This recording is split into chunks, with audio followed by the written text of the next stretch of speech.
Bonjour, bienvenue à tous, bienvenue dans Smart Imo, une émission spéciale depuis le Forum des projets urbains Méditerranée, depuis Marseille, où on va se poser cette question. Alors Marseille, à quoi ça va ressembler en 2030?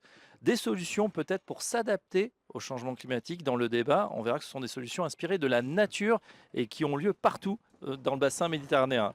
Et puis enfin, comment recréer du lien entre les Méditerranéens? Ça sera l'objet de notre débat avec une experte. Smart Imo spécial Méditerranée, c'est parti. À quoi va ressembler Marseille en 2030 et au-delà? C'est la question qu'on va poser à notre expert. Simon Davis, bonjour. Bonjour. Vous êtes directeur de l'AIA Environnement, un cabinet d'architectes qui est aussi bureau d'études, qui a beaucoup travaillé sur l'agglomération marseillaise. Mais tout d'abord, j'ai envie de vous dire, voilà, on sait qu'on doit construire demain une ville de plus en plus résiliente, notamment face aux défis du changement climatique. À quoi elle va ressembler cette ville? Il faut savoir que cette ville de 2030 et d'au-delà, elle est déjà construite à près de 90%. Oui. Donc elle va ressembler au Marseille que l'on connaît, mais avec des interventions ciblées de manière à permettre une meilleure résilience au climat de demain.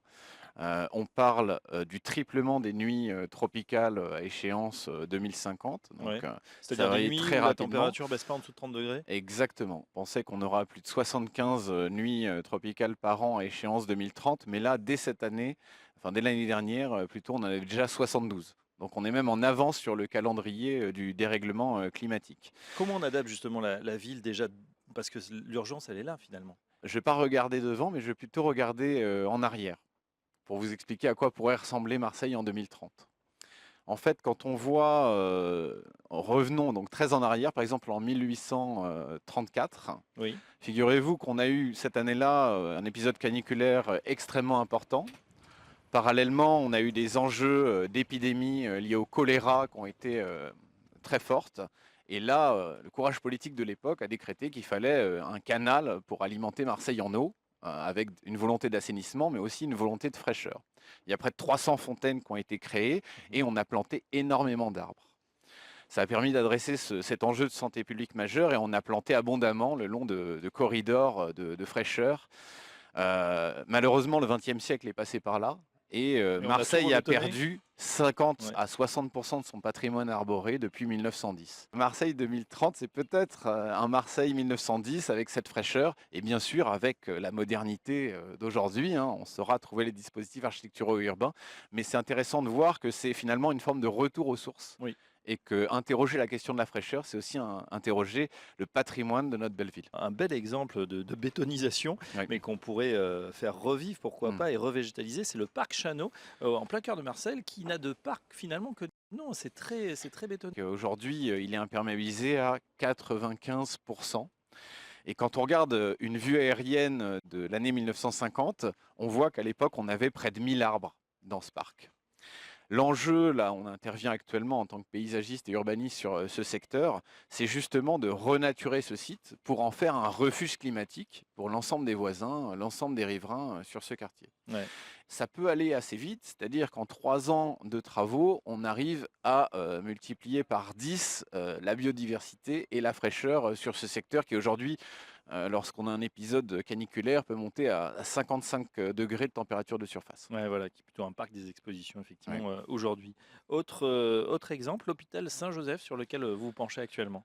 Oui, tout à fait. Alors, l'hôpital Saint-Joseph, on accompagne une réflexion à l'échelle urbaine depuis 2018 sur ce sujet. Et là, on est vraiment dans la ville existante, la ville dense, avec tout le centre hospitalier et ses différents corps de bâti. Et là, plutôt que de dessiner un énorme parc au milieu, finalement, voilà, on va pas, enfin, il faut la continuité de service en hospitalier. Donc là, on s'est attaché plutôt à cartographier le patrimoine d'ambiance et le patrimoine fraîcheur du projet. Et en fait, on a découvert que par la morphologie du site, par les ombres portées, on avait énormément d'espaces plutôt frais, plutôt bien orientés, qui permettaient d'accueillir des usages extérieurs, mais qui étaient complètement sous-exploités. D'accord. Et donc ce patrimoine immatériel du site, ce patrimoine climatique, juste l'investir, c'est déjà un acte de résilience climatique assez intéressant. Vous avez dit 90% de la ville, elle est déjà là. Oui. Est-ce que, par rapport à ces exemples, on peut Mmh. déjà cartographier, avoir une idée assez précise des zones qu'on pourrait revégétaliser, où il y aurait Mmh. voilà, ces îlots de fraîcheur à créer? Aujourd'hui, on a tous les outils d'ingénierie et de mesure pour inventorier les zones les plus sensibles en termes d'îlots de chaleur urbains.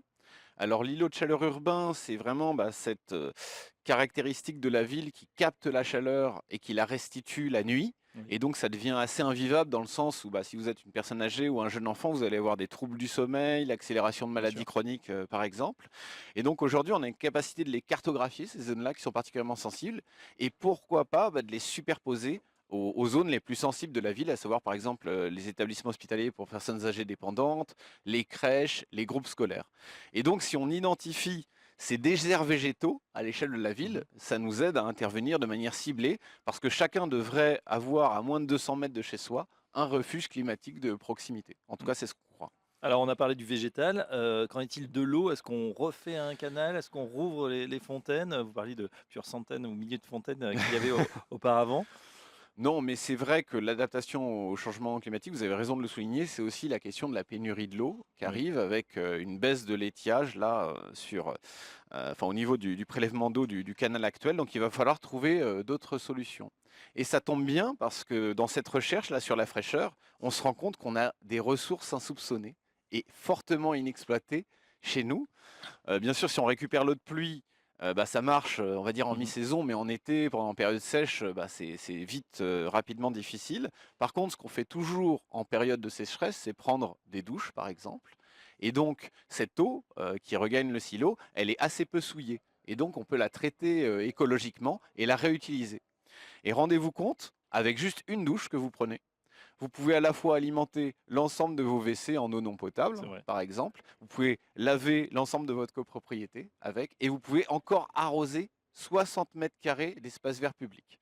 Donc D'accord. vous avez un potentiel inexploité dans chacune de vos douches. Un sportif qui prend une douche, il peut permettre la pérennité de 60 mètres carrés d'espace vert. Ah bah Vous voilà. imaginez un peu ce potentiel. Effectivement, en tout cas, les Il est solutions là le canal. exactes, ça fait un véritable canal, la douche demain peut-être comme solution Voilà, pour le canal rapporter de la des eaux fraîcheur. grises. Ouais. Merci Simon Davy, je rappelle que vous êtes Merci beaucoup. directeur de l'AI Environnement et à très bientôt sur Smart Imo. Merci beaucoup. Peut-on s'inspirer de la nature pour apporter des solutions au réchauffement climatique? C'est le débat sur Smart Imo. On est ravi d'accueillir Héloïse Le Guérinel. Bonjour Héloïse. Bonjour. Vous êtes chargée de mission ville durable, solutions fondées sur la nature et prospective urbaine au Plan Bleu. Bienvenue à vous. À vos Merci. côtés, Antoine Lafitte. Bonjour Antoine. Bonjour. Vous êtes adjoint directeur au Plan Bleu et avec vous justement on va explorer quelles sont les solutions. On va avoir des solutions très concrètes dans différentes villes du pourtour méditerranéen. Et Louise, on commence avec vous. Pourquoi s'inspirer de la nature justement pour essayer de trouver des solutions? La nature, elle propose déjà des aménagements? Oui, déjà, pour faire assez simple, lorsqu'on regarde l'histoire de la Terre, en soi, l'humanité est là depuis peu de temps. Donc, c'est-à-dire que dans tous les cas, il y a toujours eu de la nature au sein de notre planète. Et elle propose plein de solutions. Déjà, rien que pour un truc très simple, pour nous, pour prendre l'avion, l'avion en soi est inspiré de l'observation de la nature, Oui. notamment des aigles qui volent. Et donc là, finalement, face à tous les défis qu'on a aujourd'hui, s'inspirer de la nature permet d'avoir des solutions qui sont à la fois responsables et plus équilibrées en lien justement avec cette nature plutôt. Et ça permet aussi de faire un peu un juste milieu par rapport à du tout technologique comme solution. Ça permet aussi de faire un peu une jonction entre ces deux sphères. D'accord. Antoine, justement sur ces solutions fondées sur la nature, expliquez-nous un peu le rôle du Plan Bleu. Comment ça s'articule? Bonjour, donc le plan bleu, avant toute chose, peut-être pour préciser à notre auditoire, nous sommes une association type loi 1901 française, donc nous avons un bureau Mm. et nous sommes également un centre d'activité régional du plan d'action pour la Méditerranée. Ce plan d'action pour la Méditerranée, c'est le premier programme dédié à la mer au sein des Nations Unies pour l'environnement. C'est assez ancien finalement, on ne le sait peut-être pas, les Français sont pas tellement au courant de ce Plan Bleu, mais il est relativement ancien. Expliquez-nous. Absolument. Et pourtant, le Plan Bleu, nous sommes un instrument de la France au sein des Nations Unies pour l'environnement. Donc, on est un instrument de la coopération extrêmement important, hein. Donc, on doit communiquer sur ce qu'on est et que tout le monde sache qu'effectivement, nous agissons au niveau du bassin méditerranéen. Et nous avons fêté la semaine dernière, le 10 juin précisément, dans le cadre du sommet sur les océans, nos 50 ans. Très bien. Aujourd'hui, il continue. Ce plan bleu, il est franco-français ou il embrasse d'autres pays? Alors, nous sommes basés à Marseille, dans la tour La Marseillaise, ici dans le quartier de la Joliette. Donc, nous sommes un institut français, nous avons 2 ministères de tutelle, les Affaires étrangères et le ministère de la Transition écologique et solidaire. Nous avons une équipe composée de plusieurs experts, en majorité français, mais nous accueillons aussi des compétences étrangères de tout le bassin méditerranéen. Et nous avons, et ça c'est très important, un réseau de compagnons de route que nous appelons les compagnons de route du Plan Bleu, c'est-à-dire que le Plan Bleu seul travaille en coopération et en mobilisant l'expertise collective présente tout autour de la Méditerranée, à la fois au niveau académique avec les universités, à la fois avec les instituts de recherche, à la fois avec les instituts nationaux de statistiques. Donc on est à Marseille, mais on rayonne tout autour de la Méditerranée en mobilisant cette expertise collective méditerranéenne. Alors justement, Héloïse, avec vous, on regarde ces différentes solutions hein, dans plusieurs villes, on l'a dit. C'est vrai que cette Méditerranée, c'est quand même immense. Est-ce qu'il y a quand même des problématiques communes qui se rejoignent et du coup, on peut fertiliser certaines solutions qui ont marché dans certains pays pour les adapter, par exemple, à Marseille? Oui, bien sûr. Déjà, du coup, pour rappel un peu au niveau du contexte méditerranéen, donc on a à la fois une mer qui est, on va dire, fermée, donc il y a une Oui, ouverture atlantique et aussi avec le canal, donc détroit de Gibraltar et canal de Suez. Et on a du coup plusieurs pays au niveau du pourtour méditerranéen. Donc en fait, faut la penser, la Méditerranée, il faut la penser à la fois en tant que mer, mais aussi en tant que région. Et du coup, au niveau des problématiques communes, on a à la fois la question en fait la montée des températures. La Méditerranée, du coup, c'est la deuxième région du globe qui se réchauffe le plus vite après l'Arctique. La seule différence avec l'Arctique, c'est qu'ici, on n'a pas que des manches, enfin, il n'y a pas que des manches en Arctique, mais on a une population humaine très importante et donc on a aussi en fait un phénomène d'urbanisation qui est très importante. Donc en gros, on a montée des températures avec phénomène de sécheresse ou d'inondation, une urbanisation très très importante, ce qui va aussi entraîner des problèmes au niveau de la santé et du bien-être humain et plein d'autres enjeux, notamment au niveau social, avec une montée des inégalités. d'accord. Donc ça veut dire que voilà, qu'on soit finalement sur tout ce partout méditerranéen, on va partager aussi les mêmes problèmes. Les, Euh, peut-être, enfin, là, vous oui, en avez évoqué oui, quelques-uns, effectivement. Heureusement, il y a aussi des solutions. On oui. travaille sur des solutions. Quelles sont ces solutions proposées ou dans quelle ville on peut aller pour voir quel est le laboratoire aujourd'hui sur pourtour méditerranéen? Alors, il y en a plusieurs parce que dans tous les cas, ces solutions fondées sur la nature, il faut forcément l'adapter au contexte local, social, économique et environnemental du lieu qui est implémenté. C'est-à-dire que même si on peut avoir une solution, on va dire, assez générale, comme plus d'espaces verts et végétalisation des murs, faut l'adapter quand même au lieu. Au Plan Bleu, du coup, on a réalisé un rapport sur les solutions fondées sur la nature dans les villes méditerranéennes qui propose 14 études de cas dans 12 villes méditerranéennes sur différents sujets avec différentes solutions fondées sur la nature. Donc, par exemple, il y a une étude de cas à Carthage en Tunisie où là, c'est un focus sur la sécurité alimentaire. C'est-à-dire que du coup, à Carthage, donc à côté Oui, de Tunis, on fait face à une urbanisation très forte et avec du coup une perte d'espace vert. Et le fait qu'il y ait une urbanisation très forte, on a aussi du coup un problème alimentaire dans certains quartiers.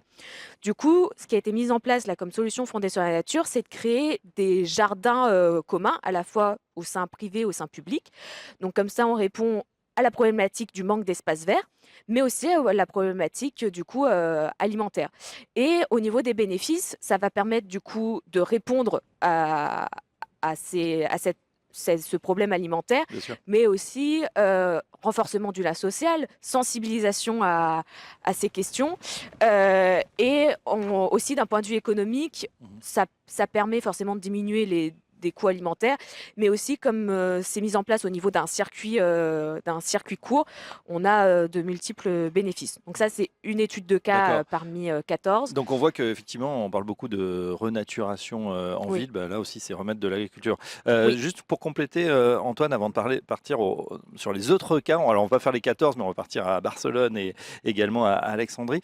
Justement, sur ces solutions, comment elles sont étudiées au niveau justement global? C'est-à-dire, on voit finalement, il y a une preuve de concept. Est-ce que ça peut être dupliqué dans d'autres pays? Est-ce que ça va être concerté? Ensuite, comment ça va être déployé peut-être sur d'autres entités ou d'autres territoires? On a assisté à une présentation avant de vous rejoindre ici en studio sur les différentes innovations Oui, technologiques. Et on se rend bien compte que maintenant, il y a un peu un effet de mode, mais ce qui est bien, c'est qu'il y a une prise de conscience ici c'est qu'il vrai. faut s'adapter.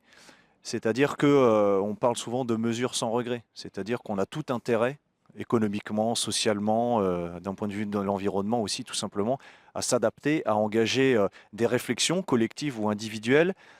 Et c'est pas parce qu'une solution marche bien quelque part qu'elle marche forcément ailleurs. Le directeur de la gamme précisait tout à l'heure qu'il se posait la question de l'échelle. À quelle échelle est-il bon de raisonner? Ça peut être à l'échelle d'un quartier, ça peut être à l'échelle d'un bâtiment, ça peut être à l'échelle d'une métropole. Donc je pense que ce qu'il faut, c'est d'abord caractériser les problèmes, voir ce qui a été fait ailleurs. C'est bien de s'inspirer de ce qui a été fait Mm. ailleurs, mais voir aussi quelles sont les capacités qu'on a au niveau local, en termes, par exemple, de végétation, en termes de gouvernance existante. Dans certains pays, il y a des wilayas qui sont l'entité de référence d'un point de vue légal. Ici, en France, on a différentes entités, les Ouais. municipalités, les communautés, les agglomérations. Je pense qu'il y a beaucoup d'associations aussi qui travaillent sur ces questions-là. La société civile, je fais référence encore à l'UNOC la semaine dernière, mais il y a une grosse attente de la part de la société civile, mais ils sont aussi moteurs. Il y a aussi beaucoup de choses qui se passent au niveau local.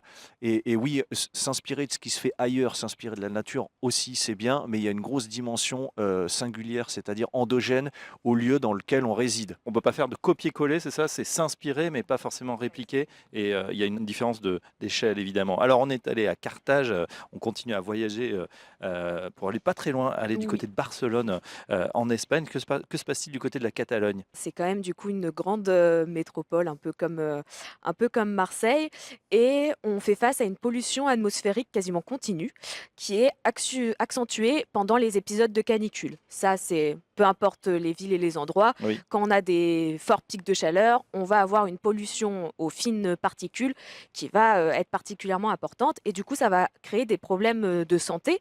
Il y a maintenant des études concrètes qui montrent, bon, déjà classique, l'asthme, etc., donc d'un point de vue pulmonaire. Mais sur le long terme, ces vagues de chaleur conduisent aussi à des maladies cardiovasculaires, à des problèmes du coup cardiaques. Donc, un véritable problème de santé publique, Oui, hein. oui, oui. On ne peut pas imaginer forcément, mais effectivement, cette grosse chaleur, ces fortes canicules, elles ont un véritable effet à long terme. Au sein de la Méditerranée, on a quand même la majorité de la population qui est concentrée dans ces villes. Donc on a vraiment un enjeu Oui. de santé publique et de bien-être humain qui est très important. Donc du coup, ce qui a été mis en place à Barcelone, et on a remarqué de véritables effets aux solutions fondées sur la nature mis en place, ça a été du coup ce qu'on appelle des corridors verts, des axes verts, c'est-à-dire une plantation du coup très importante d'arbres, de différentes essences végétales au sein de la ville pour justement diminuer au mieux ces îlots de chaleur, ces températures et du coup, parce que les arbres permettent aussi d'absorber ces particules fines. Il y a plein d'autres études qui le montrent, déjà plus proche de Marseille, par exemple à Aix-en-Provence, avec le projet Air Fresh, où on voit du coup que cette plantation d'arbres permet de diminuer cette pollution du coup aux particules fines. Bien sûr aussi, dans le cadre de cette solution fondée sur la nature, il y a aussi c'est très important d'impliquer les habitants. La société civile reproche Oui. qu'à chaque fois, c'est implémenté de par le haut. Là, l'importance des solutions fondées sur la nature, c'est aussi que ça se fait du coup en concertation. Et du coup, les habitants trouvent en fait eux-mêmes un peu une solution à leur bien-être Mhm. et à l'amélioration de leur santé. Donc on a aussi de multiples bénéfices, que ce soit au niveau écologique, plus d'espaces verts, au niveau social et au niveau économique. Dernier exemple, ça, là, on part du côté de l'Égypte. Oui, Héloïse, que vous connaissez bien, que vous oui. appréciez, avec une ville, Alexandrie. Alors, Alexandrie, c'est un cas très intéressant, hem, parce que déjà, au niveau de l'urbanisation, on sait déjà que le Caire, c'est une mégalopole énorme. Alexandrie, c'est déjà le cas. Mais lorsqu'on regarde, la croissance démographique de l'Égypte et l'urbanisation dans ces villes, on a on va vraiment avoir en 2050 un pic exponentiel à Alexandrie. Donc une concentration d'habitants à Alexandrie très, très importante. Or, le problème d'Alexandrie, c'est qu'elle fait à la fois face du coup à la montée du niveau de la mer Méditerranéenne, Oui. mais également avec du coup de plus en plus de pluie, de précipitations, à des fois une montée du delta du Nil, parce elle est vraiment à la jonction. Donc, il y a plusieurs, du coup, défis qui se posent, défis, d'inondation, de stagnation, de l'eau et du coup aussi de maladies, qui parce qu'on sait bien que Bien du sûr. coup lorsqu'il y a enfin si on est près du delta du Nil avec énormément d'eau, bon, on le sait déjà ici, on a plein de moustiques, mais il peut y Alors, avoir, quelles sont les pistes de solutions d'autres là, choses. avec Qui a ce été tableau? Oui, ce qui a été mis en place, c'est de créer des zones de rétention naturelle, donc des sortes de digues, comme on peut le voir là, même au port de Marseille. C'est juste que là, c'est pas fait avec, on va dire, du béton, c'est fait de façon naturelle avec des roseaux, différentes plantes D'accord. qui permettent en fait de retenir, ce surplus, d'eau qui va arriver. On a aussi parce que du coup Alexandrie est quand même une ville ancienne, il y a des canaux historiques qui ont été créés, il y a plusieurs centaines, voire milliers d'années et du coup c'est la réhabilitation de ces canaux historiques pour empêcher que l'eau stagne et qu'elle puisse s'écouler correctement. L'urgence est là, en tout cas, l'urgence climatique, mais les solutions existent également fondées sur la nature. Merci Héloïse Le Guirinel, merci Antoine Lafitte et à très bientôt sur Smart Imo. Comment reconstruire un nouveau rapport culturel entre mer et terre? C'est la question qu'on va poser à notre invitée. C'est une experte, c'est également une habituée du Forum des projets urbains Méditerranée. Marie Baduel, bonjour. Bonjour. Vous êtes directrice générale adjointe de stratégie projet à la Vitem. Et avec vous, on va voir justement ce trait de dialogue finalement entre la mer, la terre, comment les acteurs se mobilisent, les différents acteurs. Expliquez-nous, que fait la Vitem exactement? Alors, l'AVITEM, d'abord, c'est un groupement d'intérêt public qui rassemble dans sa gouvernance l'État français, le ministère de l'Europe et des Affaires étrangères et des collectivités territoriales du pourtour méditerranéen, la région sud, la ville de Marseille, la métropole Aix-Marseille-Provence, mais aussi la métropole Nice-Côte d'Azur, la collectivité de Corse, la Très bien. collectivité Rhône-Alpes et des acteurs comme le grand port maritime de Marseille ou Euroméditerranée. Donc, Oui. un collectif d'acteurs publics français qui travaille sur la question de la coopération autour des villes et territoires durables en Méditerranée. Et cette année, enfin depuis 18 mois, il y avait l'UNOC, ce sommet, troisième sommet mondial des océans, et l'AVITEM a été investi par ses membres pour initier une démarche collective d'un travail autour du littoral méditerranéen. Vous savez, le littoral en Méditerranée, c'est important. Bien sûr. Le rapport à la mer, c'est ce qui nous a constitués, les Méditerranéens, hein, c'est la Mare Nostrum. C'était cette mer qui a permis nos échanges, notre identité commune, nos identités communes. Et aujourd'hui, ce rapport s'est dégradé. C'est un rapport utilitariste qui a finalement produit beaucoup de dysfonctionnements, des pollutions majeures.